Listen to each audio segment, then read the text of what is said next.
Good afternoon. It's 4 o'clock and this is Observer Radio News. I'm Mallory Hendry here with Andrew Hood and Greg Massek.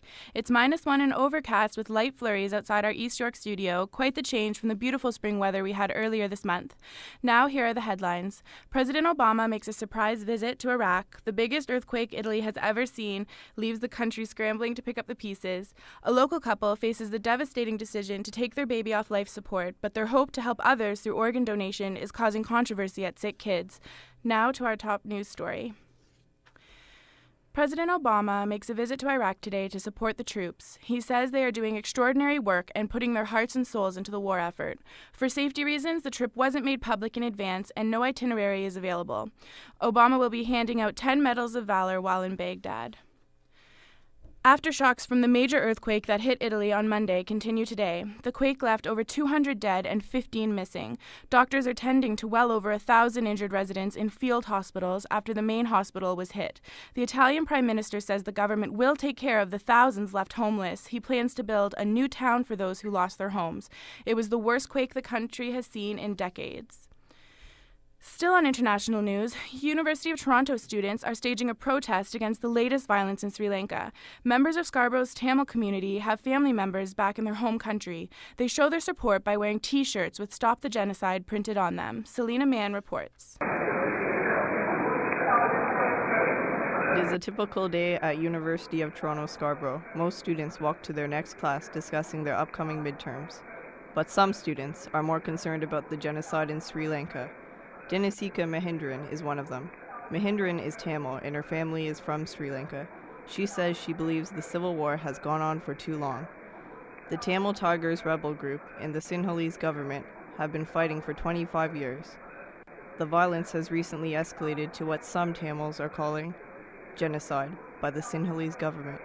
Mahindran says the situation is worsening. Medical supplies can't get in, food can't get in, water, nothing. There's actually attacks on a lot of hospitals down there. In fact, one hospital had two, three attacks, and they're working with the bare essentials. They don't have any medical supplies. Mahindran also has family in Sri Lanka. Personally, my family's okay over in Sri Lanka. One set lives in Colombo, and one lives in Jaffna, in a village where it's controlled by the government, so it's not a war zone, but it's affecting me as not even as a Tamil member, but as a person, seeing women and children being killed.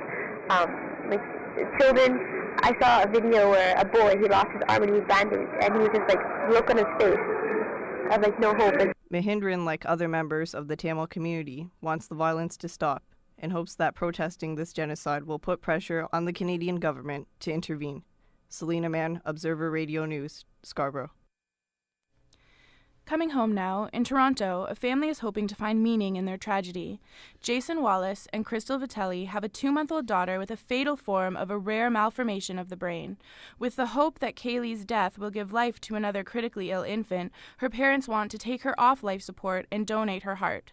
They saw a story in a local paper about a 1-month-old named Lillian who has a condition that leaves her blood without enough oxygen. They contacted Lillian's parents to offer the heart to them, but doctors say it's difficult to predict how long it will take Kaylee to leave us, and the lack of blood to her heart may cause damage to the organ. Also, Sick Kids says it might not be up to the parents to choose who receives the heart. It depends on the transplant waiting list. The issue is still being debated and the tension is mounting. Kaylee's parents don't want her to suffer any longer, and Lillian can only survive a few more weeks without a new heart. So sad. A Canadian man has forced the evacuation of the state capital in Madison, Wisconsin. Adam Leone, 31, stole a plane from a flight school in Thunder Bay, a small town in the north of Ontario. On his 7-hour joyride, Leone led U.S. fighter jets through 3 states. He finally landed in Missouri. After the plane touched down on a dirt road in a small town, the man bought a Gatorade at a convenience store and waited to be arrested. There's speculation he had hoped he would be shot down by the fighter jets. Definitely a bizarre story. We'll have to see how it develops. Well, that's all for the latest news. Have a good afternoon, and let's hope the weather gets better. Let's hand things over to Andrew Hood for sports. Thanks, Mallory. The Jays expect a major drop in attendance today at the Rogers Centre, and the fact that they won't be serving any beer isn't helping. Almost 50,000 people packed the Rogers Centre to see the Jays defeat the Detroit Tigers 12-5 in the season opener last night. Today, 1/3 of that number is expected.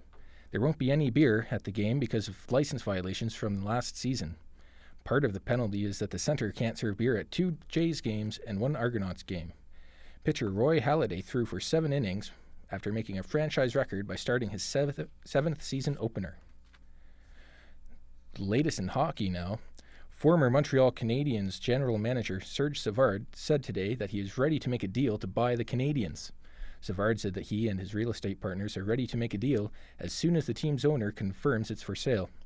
The owner of the Canadiens is currently consulting financial firms to decide how he can go about getting the best deal. Savard won 8 Stanley Cups playing with Montreal Canadiens and 2 as general manager. On to football now. Canadian Football Hall of Fame inductees were announced earlier today. The chosen 5 will be inducted into the Hall of Fame during formal ceremonies in September. The inductees include a linebacker, 3 linemen, and longtime Calgary Stampeders director Tony Anselmo. The new inductees will raise the Hall of Fame membership to close to 250. In other news, Canadian curler Kevin Martin led his team to victory this morning in a morning game at the Ford World Men's Curling Championship. Martin and his team beat Switzerland 8-3 in just 7 ends. The Canadians are now leading the championship after winning 6 straight games and not taking any losses. The team will be challenged this evening, though, when they play against Norway, who are also undefeated. In high school sports, gyms fill up every week during the winter for indoor games. The players all work during the day, and they play the game to get a little exercise and to unwind. Will Sen has this report. Let's go, Black Toes! Watch the shot! Good stuff. Keep it going. They're standing in a circle smoking outside of a high school gym. You wouldn't guess it, but they've just finished playing an hour of high-intensity sport. Every Wednesday night, they gather at Malvern Collegiate for a 5-on-5 indoor soccer league. Their team is the Black Toes. Not So Pro is a recreational league that attracts players from around the city who just want to get a little exercise and have some fun. But sometimes the players develop a high level of competitiveness. Good chase, that's a good chase. John Osborne has been playing soccer for most of his life. He says that while he's playing for recreation and not necessarily for the competition, the games can sometimes get a little rough. No, it's part of the game. You know, it's a competitive sport, regardless of no matter what level you're playing. Everybody wants to win, and it's contact's part of it, and it's all in the sport, right? Osborne's teammate, Mark O'Day, has been playing soccer for 30 years. He enjoys meeting new people and says soccer is an excellent forum. He says that the teamwork involved in playing the game can be complicated. If you play soccer properly, it is like chess. There's a lot of thinking to it. So when you have a bunch of strangers to get together for 13 days of a year or whatever and play together and play as well as we do, I think it's pretty cool, man. O'Day believes that soccer is in his blood because he's Irish. The first gift he remembers getting from his father was a soccer ball, and while he isn't going to pressure her, he hopes that his newborn daughter can continue the family tradition. Will Sen, Observer Radio News, Toronto. And that's it for sports. After the commercial, we have Greg Massek with the latest buzz in entertainment. Whoa, this is going to be great. Yeah, this thing goes really high, doesn't it? If you're scared, just hang on me. Oh!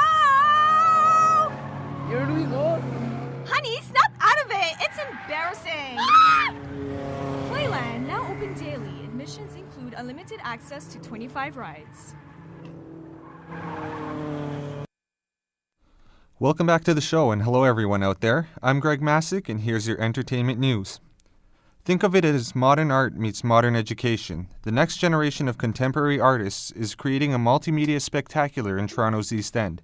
Steve Darley has this report.